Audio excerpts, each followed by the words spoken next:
দেশের সব সমুদ্র বন্দরে ৩ নম্বর সতর্ক সংকেত। দেশের সব সমুদ্র বন্দরে ৩ নম্বর স্থানীয় সতর্ক সংকেত দেখাতে বলেছে আবহাওয়া অধিদপ্তর। সে সঙ্গে মাছ ধরার ট্রলারগুলোকে পরবর্তী নির্দেশ না দেওয়া পর্যন্ত উপকূলের কাছাকাছি থাকতে বলা হয়েছে। মঙ্গলবার আবহাওয়াবিদ খোকন হাফিজুর রহমানের সই করা দেশের সমুদ্র বন্দরের জন্য দেওয়া সতর্কবার্তায় এমন তথ্য জানানো হয়।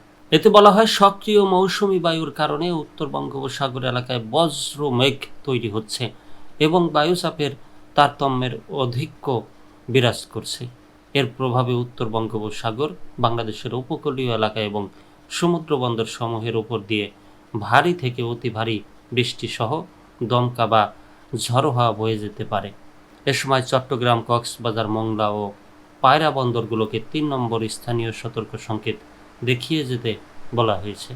এছাড়া উত্তর বঙ্গোপসাগরে অবস্থানরত মাছ ধরার নৌকা ও ট্রলার সমূহকে পরবর্তী নির্দেশ না দেওয়া পর্যন্ত উপকূলের কাছাকাছি এসে সাবধানে চলাচল করতে বলা হয়েছে।